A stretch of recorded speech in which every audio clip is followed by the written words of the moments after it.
सत्साहिब। अब सत्संग का ये दूसरा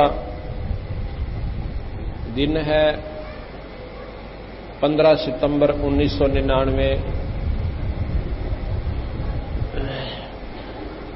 जैसा कि कल भी बताया था कि सत्संग के अंदर वही प्रेमी आते हैं जिस पर परमात्मा की मेहर हो जाती है। एक सेवक ने अपने गुरुदेव से पूछा, हे गुरुदेव, हमें इस बात की जानकारी कैसे हो है कि भगवान हमारे पर प्रसन्न है? कि पुत्र, जिस दिन तुम सत्संग में आते हो उस दिन ये समझ लेना कि परमात्मा आपके ऊपर पूर्ण प्रसन्न है। अगर इस बात का गहराई से विचार करें तो सत्संग से बड़ी इस सृष्टि में कोई भी वस्तु नहीं है। जिस जायदाद के पीछे हम दिन रात पड़े रहते हैं वो हमारे साथ नहीं जाएगी।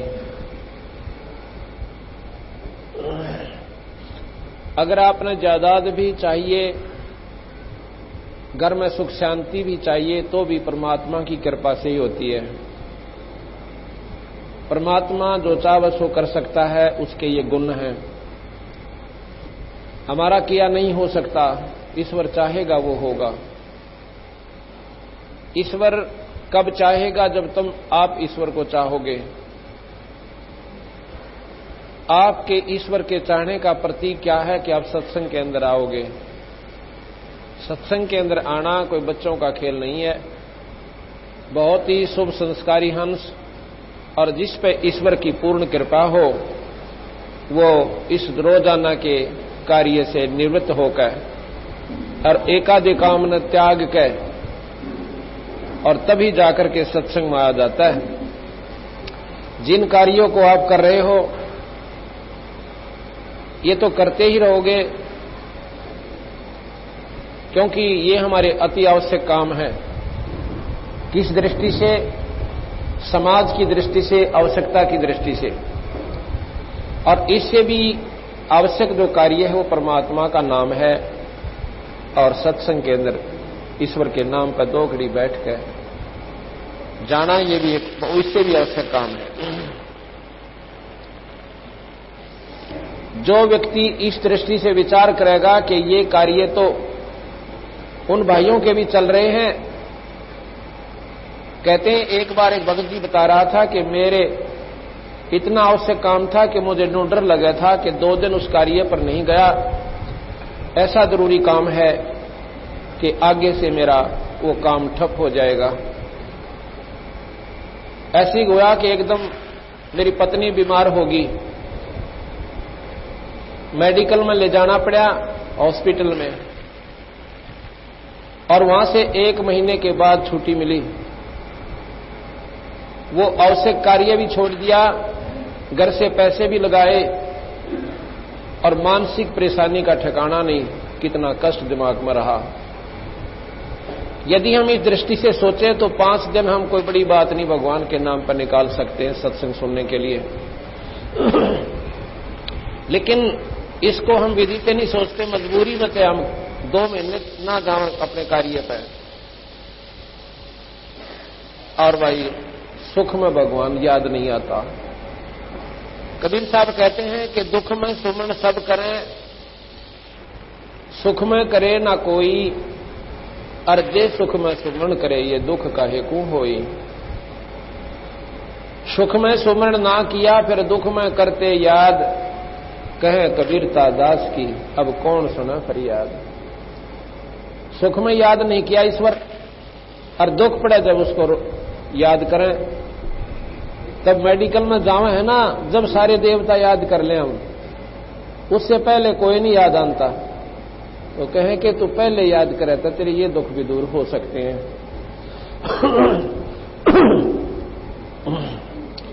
तो आज जो हमने कल आपको बताया था कि आज हम आपको एक अनमोल कथा सुनावेंगे जो आज तक आपने सुनी नहीं थी। और जिन्होंने सुनी है वो उनको और आनंद आवेगा, क्योंकि भगवान की चर्चा चाहे करोड़ बार सुन ले, पुण्य आत्मा ने उतना ही आनंद आता है। जिस प्रकार स्वस्थ व्यक्ति रोजाना रोटी खाओ दिन में 2-2 बार, और बड़े दिन हो जाए जब 3-3 बार भी हम भोजन प्राप्त करते हैं, और जितनी बार खाते हैं उतना ही स्वादिष्ट लगता है। ठीक इसी प्रकार जो स्वस्थ आत्माएं हैं, जो पाप रहित आत्माएं हैं, उनको भगवान की चर्चा वही बात और वही कथा से 100 बार सुन ले, आपको उतने ही आप आनंदित होंगे। और जिस दिन होगा कि ये तो सुन रखी है हमने कई बार, अब वो बात फिर गड़बड़ हो जाती है।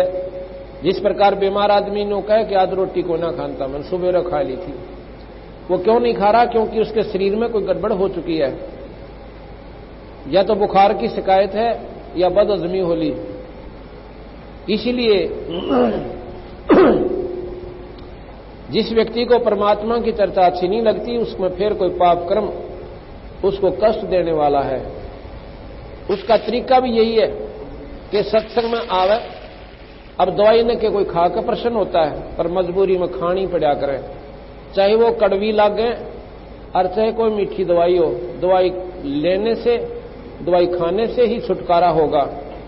इसलिए ये सत्संग में परमात्मा की कथा एक मेडिसिन का काम करती है, दवाई का काम करती है हमारे पाप कर्मों को काटने के लिए।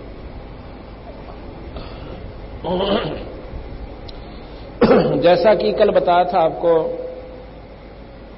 कि हम कितने दुखी हैं यहां पर। किसी भी व्यक्ति से आप मिलकर देख लो, ऊपरले से मनते तो भले ही कह दे क्या हाल है भाई, वो कहेगा मौज हो रही है, आनंद हो रहे से, ठीक ठाक दी। जैसे कोर्ट के अंदर कचहरियों में जब 2 रिश्तेदार मिलते हैं, और मिलते ही एक स्वाभाविक हमारी आदत बन गई, और जी सुनाओ क्या हाल है, वो प्रति उत्तर देता है हाथ मिला के, बस मौज हो रही है, सब ठीक ठाक से। मौज का और कचहरियों में कोई सा भी मेल नहीं है। कचहरियों में, कोर्ट में वो प्राणी जाता है जो कति तंग आ लेता है। इतना दुखी जीव उस कचहरियों में और हॉस्पिटल में जाता है। हॉस्पिटल में मिलते हैं तो भी क्या हाल है, अकमौज है, बस एक कहते हैं तो वहां भी कहते हैं क्या हाल है, बस ठीक ठाक दी, मौज है। बस एक पुत्र है वो बीमार हो रहा है, एक लड़का से, और बच्चे भरोसा है, फिर मौज का है कि गरीबदास महाराज कहते हैं ये संसार समझदा ना ही, कहंदा शाम दोपहरे नू, जेठ की धूप जड़े अरनो कहना ठंड सी है। इतने बूंदे कष्ट को, इतने दुखों को हम झेलते हुए, और फिर भी ये कहते हैं मौजोरी से। क्यों कहते हैं? क्योंकि हमने इन दुखों को सहन करने की आदत बन गई, और समाधान कुछ होया को नहीं। स्वर्ग में हम गए, इंद्र और इंद्राणी हम बन लिए कई बार। गरीबदास जी महाराज कहते हैं जितने भी ये प्राणी हैं, कीड़ी से लेकर हाथी तक और मनुष्य की तो गिनती क्या, ये सभी प्राणी कई बार इंद्र की पदवी पर भी स्वर्ग के राजा भी रह चुके, पृथ्वी के राजा भी रह चुके। अरबों खरबों असंख्यों युग हमने हो लिए यहां पर भ्रमते और भटकते न। ये जन्म मरण नहीं मिटता, और जन्म मरण मिटे बिना यह बीमारी कटे ना। और जन्म मरण की बीमारी ना ब्रह्मा काट सके, ना विष्णु काट सके, ना शिव काट सके, ना माता काट सके। ये पुराण मेरे पास रखे हैं, इनके इतिहास है 3-4 महाशक्तियों के। ये यहाँ की सुप्रीम पावर है माता ज्योति निरंजन, जो निराकार शक्ति है। माता ब्रह्मा विष्णु महेश, ये आपके जन्म मरण नहीं मिट सकते। बाकी आप जैसे शुभ कर्म, जैसे इन्होंने गीता जी में और पुराणों में, शास्त्रों में जो ज्ञान अपने संतों द्वारा दिया है, इसका अनुसरण करोगे, रामायण महाभारत में जो इन्होंने उदाहरण दिए हैं, अगर ऐसे तुम रहोगे, रहनी करनी करोगे, तो तुम्हें स्वर्ग प्राप्ति हो जाया करेगी। लेकिन स्वर्ग ज्यादा हो जाएगा, नरक कम भोगना पड़ेगा। उस विधि से अगर तुम करोगे, इतना राहत आपको ये जरूर दे सकते हैं। कंस जैसे राक्षस को ये मार सकते, पापियों का ये नाश कर सकते हैं, लेकिन आपका जन्म मरण नहीं मिटा सकते। गीता जी हमारा मुख्य शास्त्र है और गीता जी में साफ कहा है कि भाई अर्जुन, ये जन्म मरण का बखेड़ा मिटे को नहीं। ये मत समझना कि ये राजा लोग जो तेरे सामने खड़े हैं, जिनको देखकर भाई और बंधुओं को तेरे में मोह उत्पन्न हो गया, ये जीव तो अमर है भाई, ये मरे को नहीं, और शरीर बदल लेंगे, 84 में जा सकते हैं लेकिन दूसरा शरीर प्राप्त कर लेंगे, फिर भी ये कभी न कभी आपको मनुष्य रूप में भी मिल जाएंगे। इसका क्या तुम दुख मानता है? तो इस प्रकार गीता जी में भी यही लिखा है कि इस प्राणी का जन्म मरण नहीं मिटता। असंख्यों जन्म अर्जुन तेरे हो लिए, असंख्यों मेरे हो लिए। वही गरीबदास जी कहते हैं 30 करोड़ रामा अवतारी और सीता संग रहती नारी। 3 पदम जाके भगवाना और सप्त नील कनवा संग जाना। कृष्ण जी के 7 नील जन्म हो लिए, 7 नील शंख होते ना, 1000 10,000 लाख 10 लाख करोड़ 10 करोड़ अरब खरब नील, 7 नील जन्म कृष्ण जी के हो लिए। जब इन सब परमात्माओं के जन्म मरण नहीं मिटे तो ये आपके जन्म मरण को नहीं मिटा सकते। एक हैवग्रीव नाम का एक भक्त साधना करता है माता की। हैवग्रीव बोले हैं गर्दन घोड़े की और शरीर देवता का, ऐसे रूप का एक भगत था। उसने माता की साधना की, शेरा वाली, अष्टंगी की, 8 भुजा वाली की। माता प्रसन्न हुई। माता ने पूछा के मांगा भाई, मांग तेरे मन में जो आवे। अकमाई मैं मरूं को ना, मैं मरूं नहीं, मुझे ऐसा वर दे। नो बोली भाई इसने छोड़ के और मांग ले इस पृथ्वी, अपना राज चाहिए राज दूं, और भाई और कुछ जावे तो वो ले ले, लेकिन जन्म और मरण ये खत्म यहां प्राणी का नहीं हो सकता। जो पैदा हुआ है वो मरेगा, और भाई जो मरा है उसका वो पैदा जरूर होगा। शरीर की भिन्नता हो सकती है कर्म अनुसार, मनुष्य 184 कुत्ते गधे सूअर भी बन सकते हैं, लेकिन ये हमारे बस का नहीं है। और गरीबदास जी महाराज क्या कहते हैं कि उत्पत्ति प्रलय मेटू खानी, ये जन्म मरण की बीमारी तुम्हारी मैं मिटा सकता हूं।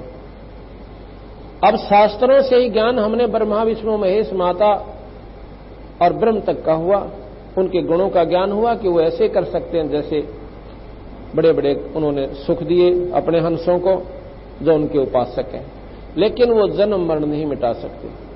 ये नियम है यहाँ का। और बंदी छोड़ का नियम है कि आपके जन्म मरण न मिटो। और कहां ले जाऊं? जैसे यहां से हम जाते हैं देव स्वर्ग के अंदर, हमें देव शरीर मिलता है और वहां पर देव होते हैं और देवियां होती हैं, उनकी पत्नियां, और फिर उनके पुत्र होते हैं। वहां पर ऐसे ही संसार है स्वर्ग में भी, लेकिन यहां से बहुत उत्तम स्थान है वो। यहां से करोड़ गुना सुंदर स्थान है, करोड़ गुना ज्यादा सुख है यहां से, करोड़ गुना। और सतलोक क्या है? देवता लोग भी मरते हैं, अपनी अवधि पूर्ण करके वो फिर मृत मंडल में आ जाते हैं। ब्रह्मा विष्णु महेश भी समाप्त होते हैं। ऐसा गीता जी में लिखा है कि अर्जुन ये ब्रह्मा आदि का मतलब ब्रह्मा विष्णु महेश आदि तीनों का एक ही ये पर्यायवाची शब्द हो जाता है, एक कोड वर्ड है यो। जैसे सनकादिक का मतलब चारों भाई, सनक सनंदन संत कुमार, इस प्रकार सनातन, ये सब समाप्त होते हैं जब महाप्रलय होती है। ब्रह्मा विष्णु महेश भी नहीं रहेंगे और फिर दोबारा सृष्टि रची जाएगी, तो दोबारा फिर ये जीव अपने अपने कर्म न लेकर और फिर शुरू हो जाएंगे, अरबों खरबों तक फिर चलती रहेगी। तो इसलिए बता कि करोड़ वर्ष तो तुम राजा भी रह चुके यहां, यानी करोड़ जन्म में, और करोड़ जन्म तुम इंद्र रह लिए, कीड़ी से लेकर हाथी तक। एक बार मार्कंडे ऋषि एक कीड़ नाल यानी चींटी का समूह जो इधर उधर घूमती रहती हैं असंख्यों, उस चींटी के उस कतार जो आ रही थी जा रही थी वहां पर बैठा और घंटों उनको ऐसा सूक्ष्म ध्यान से देख रहा। इंद्र जी ने मार्कंडे जी से मिलना था, वो आ जाता है। इंद्र भी काफी देर तक उनके पीछे खड़ा रहा। इंद्र ने पूछा, ए परवरदिगार, इन चींटियों में क्या देख रहे हो? कहते हैं, ये देख रहा हूं भैया कि ये चींटियां कितनी बार इंद्र रह चुकी हैं। वो कहता है, महाराज जी, ये चींटी और इंद्र का क्या काम? अब यही तो मैं देख रहा था भैया। कहते हैं, आपने क्या पाया कि इसमें इतने लंबे समूह में ये करोड़ों चींटी इधर उधर जा रही है ना, एक चींटी ऐसी है जो केवल एक बार इंद्र रही है, और बाकी तो कई बार इंद्र की पदवी भोग के फिर गधे की जुनी में डाली। इंद्र का पसीने आ गए। लेकिन ये राज का सुख है ना, ईब जिसने दारू की लत पड़ रही है, नाम लेने ध्यान ने सोचा है, ले वह दारू छोड़नी पड़ेगी ना, नाम तो ले लो। यानी वो चस्का कौन छूटता? गधा बनना मंजूर, कुत्ता बनकर टिट्टी खाना मंजूर, पर यह बुराई ना छूटे। और थोड़ा सा सुख राज का। इंद्र का राज स्वर्ग का राज होता है। और बंदी छोड़ भगवान कहते रहे, वो भी कुछ को ना। और तू यहां पर एक MLA बन कैंडी पाक जा, सरपंच बने पाचन ने सोचा तेरे बराबर कोई भी कोई ना। ये तो अक्षीण सुख है। और जो असली सुख है वीरा, वो सतलोक में है। उसका तुमने ज्ञान न को नहीं, क्योंकि ये शास्त्र यहां तक के सीमित कर दिए। सतलोक का ज्ञान न को नहीं। इस प्रकार जब महाराज ने गरीबदास जी ने यही बताने की कोशिश करी है कि भाई, अब जैसे हम ये साधना करेंगे ना, जो बंदी छोड़ भगवान कबीर साहब बताते हैं और गरीबदास जी बताएं, और ये सबसे आसान, ना तपस्या करनी, ना इसमें कनागत काटने, ना इसमें पितर सिद्ध, ना देवताओं का प्रकोप रहे। एक ऐसा मंत्र देते हैं शुरू में हम, उससे सभी देवी देवता जो भी आपके ऊपर दबाव देते हैं, कोई पितर है, कोई प्रेत है, कुछ भी है, वो तो नजदीक नहीं आवे। और उस मंत्र की कमाई से आपके अर्थ, धर्म, काम और मोक्ष, ये चारों पदार्थ आपको यहां मिलने शुरू हो जाएंगे।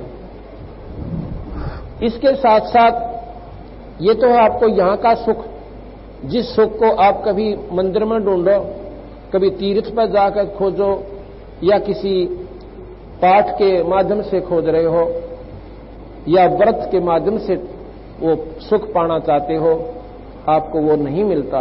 इस मंत्र से आपको वो सबसे पहले वो सुख मिलेंगे। फिर आपका दृढ़ विश्वास होगा इस भगवान के चरणों में, कबीर भगवान के चरणों में। ये पूर्ण परमात्मा है कबीर साहब, पूर्ण ब्रह्म है, अनंत कोटि ब्रह्मांड के भगवान है। और फिर हम यहां से इस साधना को करके एक नाम का जाप करना बस। और नाम के ही जाप से स्वर्ग जाया जाता है, और नाम के ही जाप से आप किसी भी विष्णु जी के जाप कर रहे हो तो विष्णु लोक में, और शिव जी का जाप करते हो तो शिवलोक में, कृष्ण का जाप करोगे ओम मंत्र तो ब्रह्मलोक में। उसके बाद अपने पुण्य खा के फिर वापस नरक भी भोगना पड़ेगा आपको। बंदी छोड़ भगवान कहते हैं, जो हम मंत्र देंगे सतनाम, वो सतनाम का जाप करना होता है। कई अनजान कहते हैं कि सतनाम तो सतलोक को कहते हैं। वो तेरा भला, ये सतनाम अलग चीज है, सतलोक वो स्थान है, और सतनाम के द्वारा स्थान पर जाया जाता है। तो इतने अज्ञान हमारे अंदर घर कर चुका है कि हम यथार्थ भक्ति का पता ही नहीं रहा। तो इससे हम कहां जाएंगे? सतलोक चले जाएंगे। सतलोक में क्या होगा? हमारा वहां पर ऐसे ही जैसे प्रक्रिया यहां पर है ना, मनुष्य हम पैदा हुए और फिर बेटा बेटी हो गए, रिश्तेदारी जुड़ गई, आपस में मोह ममता हो गए, हम बड़े प्रसन्न हुए बैठे हैं, और एक सेकंड के बाद पता ना के बिजली पड़ जावे और के गलत कहानी यहां परिवार पर हो जावे। और स्वाभाविक भी मान लीजिए हम धीरे धीरे यहां से शरीर त्याग कर जाएंगे समय अनुसार, तो भी एक दिन यहां से चला ही जाना है, चाहे बूढ़े होकर वृद्ध होकर हम शरीर त्याग गए। तो भी यहां पर रहना नहीं। और फिर गर्भ का दुख, और फिर तपतशिला के ऊपर जो निरंजन भून के खावा हमें वो दुख। यहां पर किसी का हाथ कट गया, किसी का कैंसर होगी, किसी की जोड़ा में दर्द हो रहा, किसी का बिजनेस ठप हो गया, किसी की खेती मर गई, किसी ने रुपये मार लिए जनता को, ना मुकदमा हो गया, कहीं पर लठबाज गया, लड़ाई होगी, कहीं पर राजाओं की आपस में खींचातानी, वहां दुनिया मर गई, किधर नहर में बस गिर गई। यानी इतने मुंडे कुकर्म के लोक में, इतने गंदे लोक में हम इतने राजी हुए बैठे।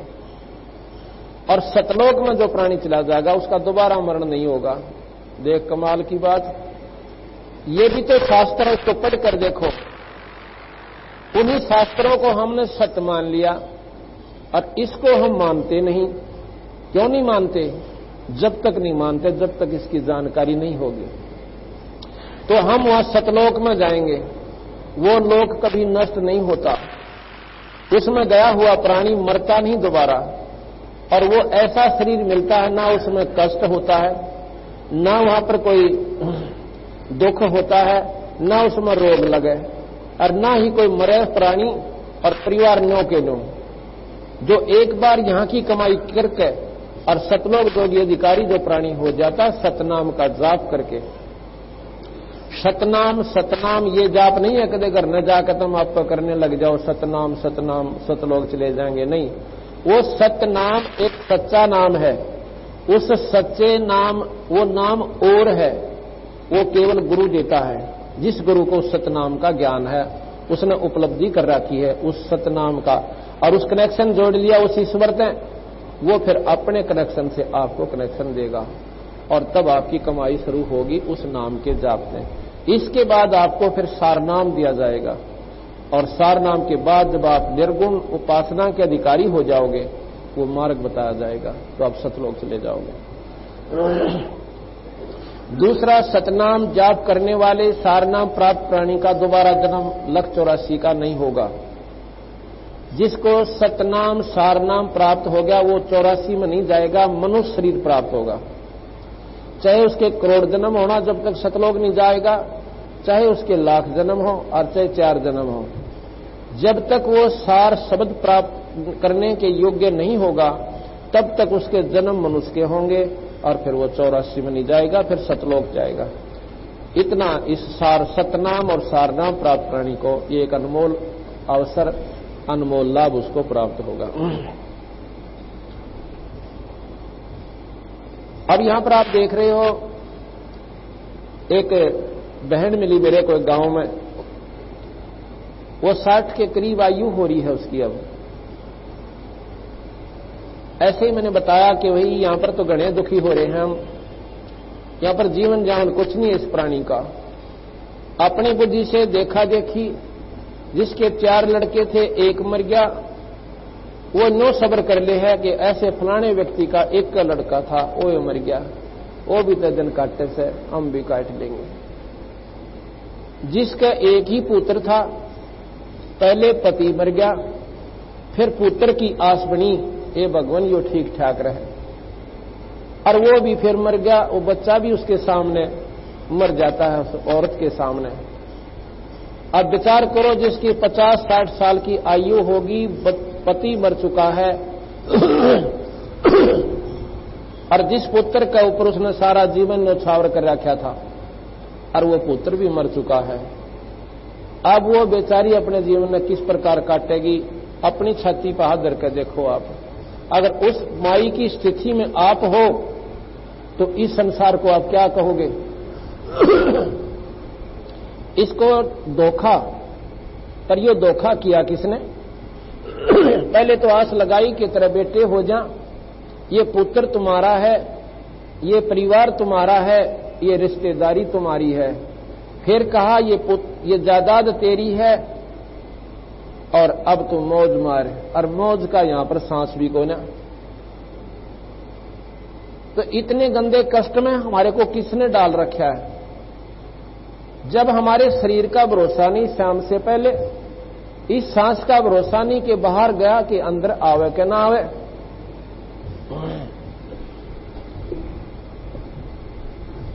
और दूसरा कारण क्या है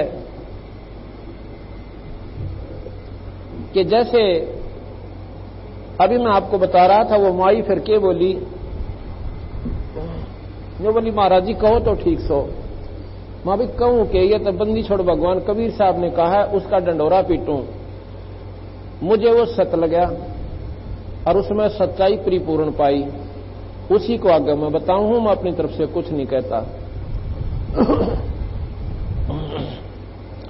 तो वो कहने लगी जी क्या हुआ कि मैंने अपने लड़के को, जो 4वीं 5वीं क्लास में पढ़ता था, सुबह नवा धोवा के तैयार किया और रोजाना स्कूल में जाते थे साइकिल लेकर। 6वीं क्लास 5वीं क्लास में पढ़ता था। दो साथी जा रहे थे कि रास्ते में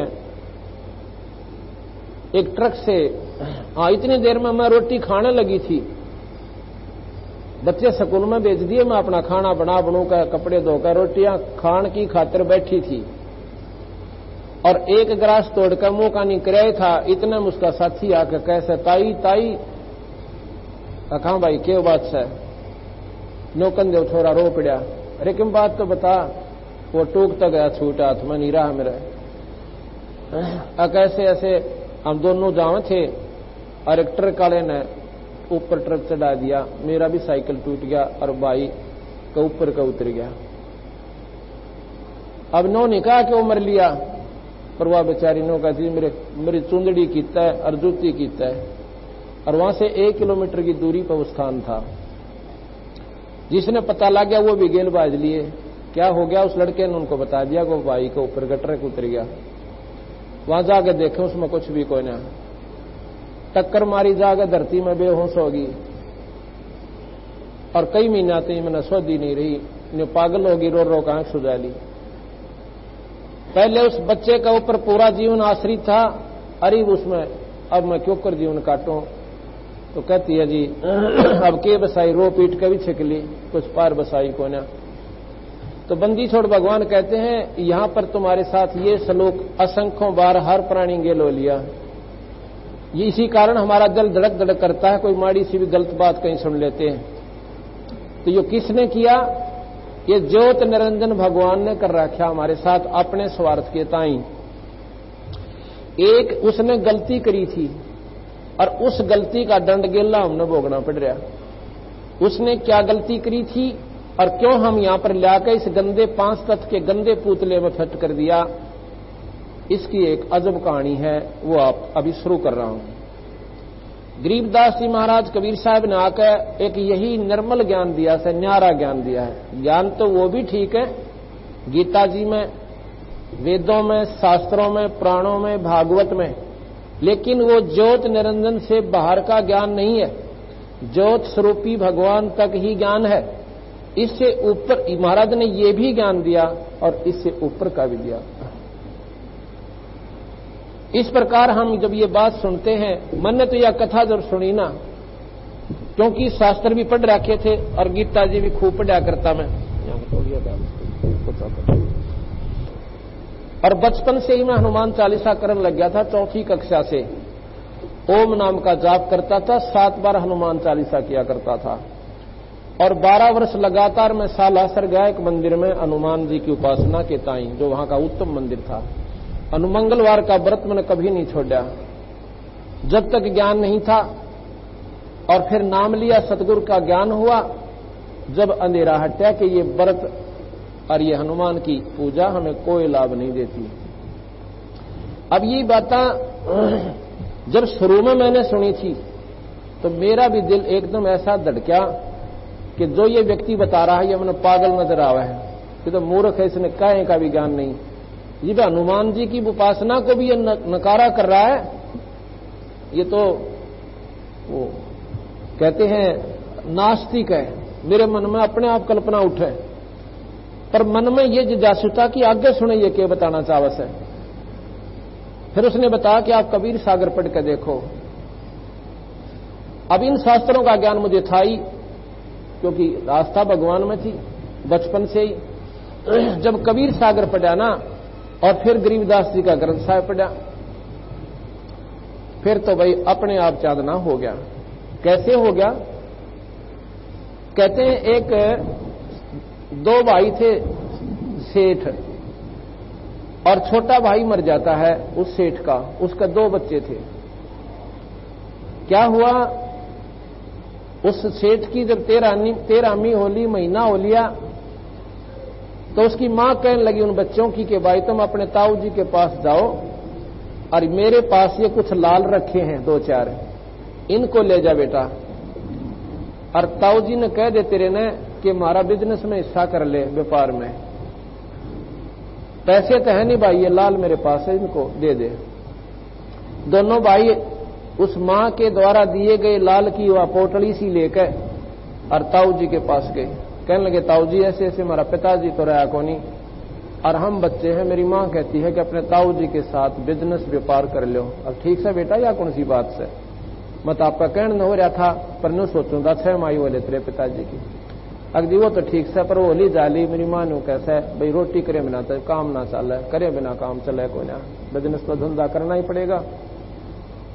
और फिर न्यू कहती है कि मर्द और पैसे को ना, ये लाल से मेरे पिताजी के समय के दरे हुए मेरी मां के पास थे, ये आप ले लो और हमारा व्यापार में हिस्सा कर लो। उसने देखा वो उल्टे डाल दिए, अगले बेटा इन्हें ले जाओ, ये तो कीमती चीज होती है ना, है इसको फिर अपना धन सहित अगर रखा जो भी एक बात से। और मेरा विदेश में जहां हम जाते हैं ना दूसरे राज्य में, वहां पर उधार चला है, कितना पैसा माल ले आवांगे, कोई दिक्कत को ना, आप चलो मेरे साथ। उनको साथ ले गए दूसरे राज्य में, काफी दूर जाकर वहां पर उन बच्चों को व्यापार का लेन देन सिखाया। जा बेटा वहां से इतने पैसे का ये भुगतान करके आओ, वहां से इतने चने खरीदो और वहां से उसको इतने पैसे दो, उसको आधे देना, उसको सारे दे देना, वो आधे में मान जाएगा, ऐसे ऐसे। फिर क्या किया कि ये ले एक लाल ले जा बेटा, उस सेठ से जो हमने लिया है ना 50,000 का सामान, उसको ये लाल दिया, ये हमारा गिरवी रख लेगा और आके अपना छुटवा लेंगे। कहा अच्छा पिताऊ जी। दोनों भाई उस लाल को लेकर सेठ के पास गए जिसके 50,000 की उधार कर रखी थी। कहने लगे लाला जी ये लाल रख लो, मेरे ताऊ जी ने भेजा है और कहता है कि जब पैसे हो जाएंगे ना लाल छुटवा लेंगे और आपके पैसे दे जाएंगे। अब कोई बात ना, लाओ भाई। उसने देख के उस लाल को उस सेठ ने ऐसे भगा दिया ठाके कि ठगी भी करने लग गए कि तुम ही पे झूठ भी बोलो, ये लाल नहीं है, ये तो लालड़ी है, ये तो 2000 की भी कोई ना है, और 9 लाख के लाल ने न्यू कह लाल करड़ा छोम आ गया उनके ऊपर, दोनों बच्चों के ऊपर बहुत लाल हो गया। चोर कहीं के ना पैसे हूं कह दो हम देने कोई ना ठा ले जाए ना, यानी उन बच्चा का इतना भय हो गया क्यों तो भाई या कई तक कई क्यों कर इसने, और ताऊ जी का गलती ना करें। आके बोले ताऊ जी, वो सेठ तो घना नाराज हो गया, क्यों भाई? अब हमारे लाल ने बोला लालड़ी से उन बेरा था, ताऊ जी को तो ज्ञान ही था, देख कर नहीं बोला बेटा सच, ओहो रे तेरे की, ये तो धोखा हो गया बेटा, वो लाल तो दूसरे थैले में रखा था, ये तो लालड़ी है भाई, वो झूठ ना बोलता सेठ, ये ले जा, ये दे क्या उसको सेठ को और कह देना मेरे ताऊ जी का धोखा लग गया था। वो जाके न बोले सेठ जी मेरे ताऊ जी का धोखा लग गया, दूसरी जगह दे रहे थे और गलती से उन्होंने लालड़ी दे दी थी, ये लाल से आखा देखा ना, देख अब तेरे माथे में की फूट रही थी, ये देखो ये हो से लाल। उन बच्चों को ऐसी परख होगी उस लाल और लालड़ी की, अक्सर से ये तो 2000 की कीमत का, ये 9 लाख की कीमत का। तो आगे जी आकर बच्चा ने सोची अपनी मां पर वो लाल ले आवा, सा पिताजी पर गणाए कर्जा हो गया ताऊ जी पे, और वापस आए ना, जो घर में गए भागे, माँ कहा भाई आगे बेटा, आगे आ जाओ रोटी खाओ, पाछे खावांगे रोटी, पहले वो लाल दे, ताऊ जी ने दे कहा, उन बेचारे ने उसमें नींद भी ना आती होगी, इतना कर्जा हो गया। अगले बेटा ये दरे नो के नो रखे से थारी ये खातिर ले जाओ। जब वो लेके गए न लेके कहां गए, उन्हें सोची कि वाह ये बात बने जो वहां बनी थी, पहले देखते ले इनको लाल है कि लालड़ी। उन बच्चा ने जब देखा ओहो वो बगा के मारे उन्हें देड़ियां कानी मातों भी कती बावड़ी रही कती बोड़ी से तन्ने तुझे नहीं मालूम का किसी चीज का। बोला अरे क्या बात होगी ये लाल कोनी ये तो लालड़ी है 4,500 के भी कोना है और किसने बका दी बावड़ी तू।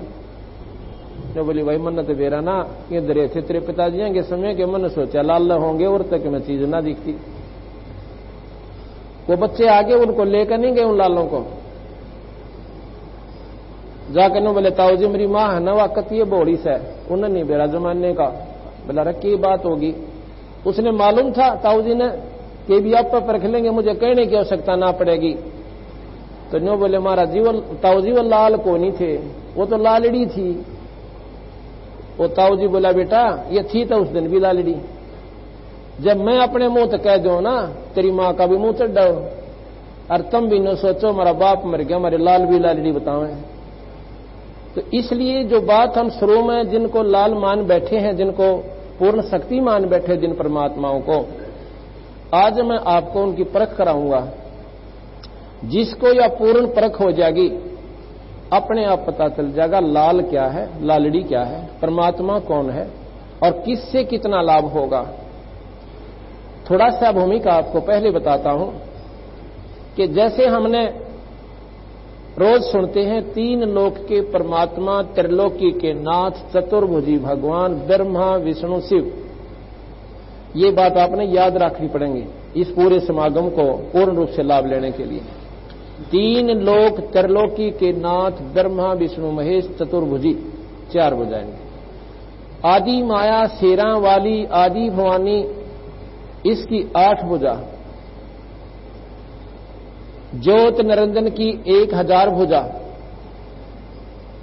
ये शक्ति का प्रतीक समझो। जैसे 4 हॉर्स पावर की मोटर एक 8 हॉर्स पावर की एक 1000 हॉर्स पावर की तो इनमें कितना अंतर हो गया 1000 की तो फैक्ट्री ने भी घुमा दे और 8 की और ज्यादा काम करे और उससे कम करे और 4 हॉर्स पावर की भी काम करे पर 8 जितना नहीं कर सकती। 8 की भी काम करे पर 1000 जितना नहीं कर सकती। नकारा नहीं है। जितनी शक्ति ब्रह्मा विष्णु महेश जितना लाभ दे सकते हैं ये दे सकते हैं लेकिन माई इन तीनों से ज्यादा दे सकती है और निरंजन इन सब से ज्यादा दे सकता है और इनके द्वारा भी करवा सकता है क्यों वो परम शक्ति है। वो निराकार रूप में भी है और आकार में अपने लोक में है निरंजन लोक में। इनसे ऊपर पूर्ण ब्रह्म परमात्मा है जिसकी असंख्य भुजा बिना गिनती की। अब हम यहां आपको उदाहरण देते हैं जैसे डीसी जिले में डीसी कोई छोटी पावर नहीं होती जिले में सुप्रीम पावर होती है एडमिनिस्ट्रेटर की एडमिनिस्ट्रेशन में और फिर इससे ऊपर मंत्री मुख्यमंत्री और मुख्यमंत्री से ऊपर प्रधानमंत्री और राष्ट्रपति। अब डीसी मुख्यमंत्री के सामने बहुत छोटी इकाई की शक्ति है और प्रधानमंत्री के सामने मुख्यमंत्री बहुत छोटा हो जाता है लेकिन नकारा नहीं कर सकते कि मुख्यमंत्री में शक्ति नहीं। मुख्यमंत्री की शक्ति अपने लेवल की है अपने राज्य तक सीमित है लेकिन प्रधानमंत्री की शक्ति असीमित है। उसकी पूर्ण सारी कंट्री के ऊपर पूरे देश के ऊपर उसकी शक्ति प्रभावी है। इसलिए प्रधानमंत्री राष्ट्रपति से संपर्क जो करेगा उसको पटवारी से लेकर और मुख्यमंत्री तक का राज्य में लाभ प्रधानमंत्री से आप ले सकते हो। इसलिए कहते हैं एक साधे सब सदै सब साधे सब जा परमाणी सिंच मूल को फल फुलाएगा। अब वहां से मिले क्यों कर प्रधानमंत्री से। अब मिलाने वाला मिले अब प्रधानमंत्री से लाभ कब मिला है जब हमें उसे कोई मिलाने वाला मिले। प्रधानमंत्री से भौतिकवाद में मिलाने वाले को सिफारशी कहते हैं। प्रधानमंत्री का खास आदमी उसको सिफारशी की संज्ञा दी जाती है और आध्यात्मिकवाद में उसे पूर्ण परमात्मा सत्पुरुष से मिलाने वाले को गुरु कहते हैं। सतगुरु गुरु और सत्य गुरु उस पूर्ण परमात्मा से मिलाने वाले को गुरु सतगुरु दोनों संज्ञा से जाना जाता है। तो इसलिए वो पूरा गुरु मिले। पूरा गुरु कौन? जैसे पूरा सिफारसी प्रधानमंत्री का सिफारसी पूरा सिफारसी है, उससे मेल हो पाछे मुख्यमंत्री भी उस काम ने कतई नहीं नाट सकता जिस काम ने प्रधानमंत्री चाहेगा दिलते। मुख्यमंत्री ना चाहते हुए भी करेगा उस काम ने। तो अब हम आपको वो परम शक्ति का जानकारी देंगे कि किस लिए तो हमने इस गंदे लोक में आना पड़ा और क्यों ये दुख ठाने पड़े और किसने हमारे साथ ये धोखा कर रखा है। आज हम राजी प्रसन्न कर रखे हैं कि ये तुम्हारे माता पिता, ये तुम्हारे पुत्र, ये तुम्हारी पुत्री, ये जमाई, ये मामा, ये साला, और एक सेकंड के बाद मेरा शरीर छूट जावा, मैं गधा बन जाऊं और ये मेरा कुछ भी को नहीं। इन बातों को जब विचार करोगे तो यह बात बंदी छोड़ वाली आपको पूर्ण समझ में आवेगी। जब भक्ति करनी है तो यह करके देखो, जो सुख आपने चाहिए वो इनसे लेकर देखो। अगर साल भर आप इस उद्देश्य से कर ले देखेंगे बंदी छोड़ भगवान हमें कितना सुख दे से क्या साथ देते हैं, इस उद्देश्य से एक बार करके देखो। आप जहां तीर्थ और व्रत कर छक लिए और गीता जी के पाठ कर आप तंग पा लिए और दुखियों के नो खड़े सिर पर। अब इस जाप को और इस पाठ को आप फेर करके देखो नए सिरे तक, और 1 वर्ष में आप फिर अपनी घर में सुख देखना। और यहां पर हम आपको गिनवा जाना उन जितने सुख इस भगवान कबीर साहब की शरण में पास प्राणियों को हुए हैं। जो नए व्यक्ति हैं उनका तो कतई यकीन नहीं हुआ है, वह तो नो कहें 100 की 100 झूठ बोल रहे हैं ये। और यहां पर वो व्यक्ति भी आए हुए हैं जिनका सुख हो रहे उन तो मिलकर देखियो, वह कोई हमारे रिश्तेदार ना हमारी ओट बोलेंगे, और जिसका सुख होगा वह ठोक कर कहेंगे कि पहले मैं माता भी दो क्या करती, कनाकत भी काटा करती, और सारे बार लेर भीतर लिया के दरे ढके करया करती, और दुख न्यो के न्यो थे। और इस बंदी छोड़ की शरण में वो हालत वो सुख हो गया केवल एक परमात्मा के नाम तक। इसलिए कहते हैं एक का साध्य सब सदा भाई, सब साध्य सब जा, और माली सोचे मूल को तो फल फुलेगा।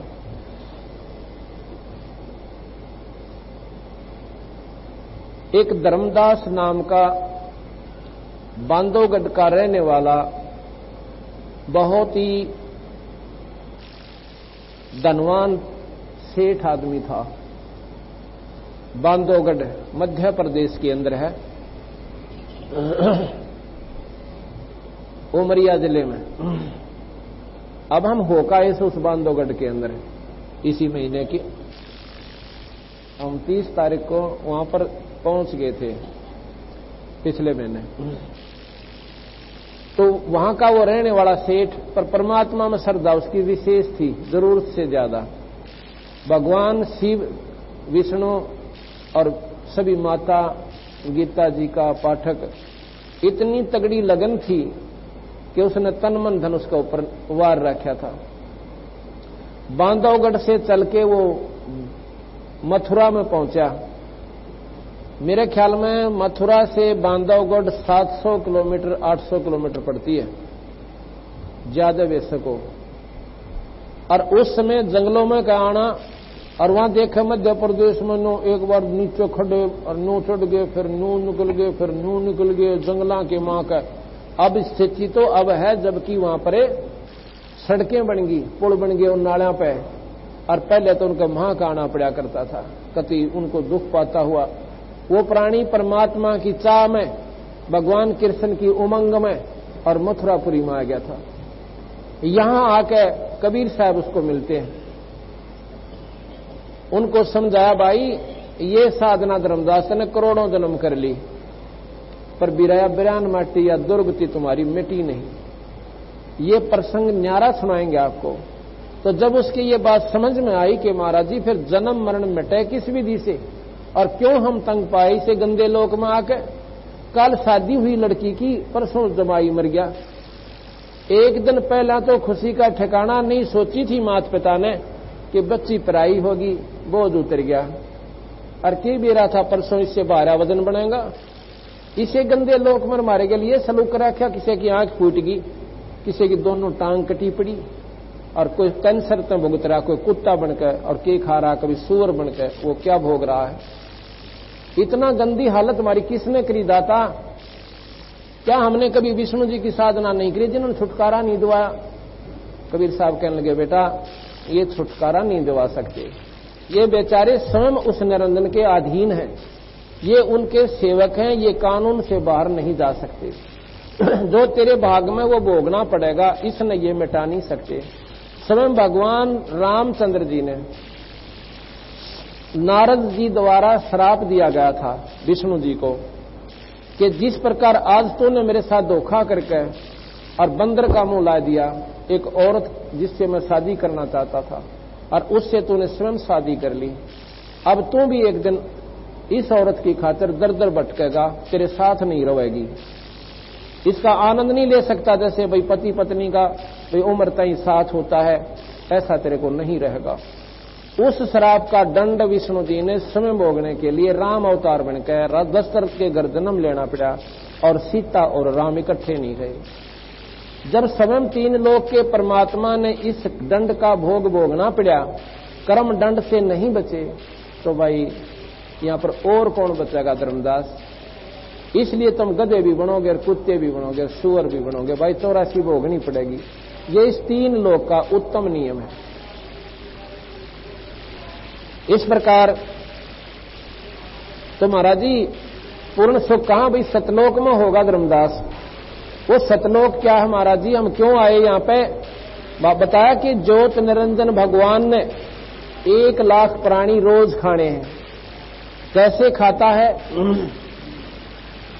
ये सूक्ष्म, ये शरीर यहां रह जाता है और इसके अंदर एक सूक्ष्म शरीर है जिसमें ये प्राणी रहता है। सूक्ष्म कारण, कवल्य, महाकारण, ये कई आवरण हमारे उस आत्मा के ऊपर इसने ढक के अपनी सूझबूझ से जीव बना दिया। अब जैसे ये कितना सुंदर शरीर किस चीज से बना दिया, ये सब नबेरा। ये पानी से बनाया ये शरीर और कितना सुंदर बना दिया जादूगर ने। इसी प्रकार उस ज्योत निरंजन में ये प्रबल जादूगरी है कि इस आत्मा की शक्ति को दबा के इसके ऊपर इतने खतरनाक आवरण 4-5 चढ़ा दिए और ये ठोठा कभी खोखा ये ऊपर दिखा दिया। अब हम इसको अपना भाई और बहन समझे हैं। ये माटी है और माटी तो बना के दिखा रखे, उसने अपनी शक्ति से चला रखे। ये नहीं, उस सूक्ष्म जीव को खाता है गून के। जीव मरता नहीं, उसमें वासना निचोड़ देता है गर्म करके और फिर उस अड़ंगे न खावे। वही आदत हमारी यहां लोगों की है। बकरे मुर्गे को काटे, उसकी जान जाए, उसका स्वाद बने, अड़ंगे न खा के। ओए होए, वो मन यहां भी स्वाद ले। मन जो है ये निरंजन है। अब हम आपको बताते हैं गरीबदास जी महाराज की आरती है, उसमें लिखा है, उसमें बताया है कबीर साहब ने कि भाई पहले कुछ भी नहीं था, ना ब्रह्मा, ना विष्णु, ना शिव, ना निरंजन, और ना ही माता, और ना ये पृथ्वी, 9 लाख तारे, और ना ये लोक को कुछ नहीं था। यहां पर सब अंधेरा ही अंधेरा था और हम सब जीव सतलोक में रहते थे। वहां पर इस निरंजन ने हमारे को धोखा दिया, हमारे को वहां पर बलोया इसने कि मेरे साथ चलो, वहां पर तुम्हें ऐसे दूंगा, ठाठ करोगे, स्वर्ग बनाऊंगा, आकार मरा करेंगे, खूब मौज मारा करियो, कोई दिक्कत नहीं। अब कैसे? और फिर मारी गिला केस लोग किया इसने। अरे कोई गधा बनाया, कोई गधी बनाई, कोई कुत्ता बनाया, कोई कुतिया बनाई, किसी का बालक मार दिया, किसी का भाई खत्म कर दिया। तो कहते हैं धर्मदास, अदली आरती अदल पठाऊं, युगन युगन का लेखा ल्याऊं, जादिन नाथे पिंड नहीं प्राणा, नहीं पानी पवन जमी असमाना।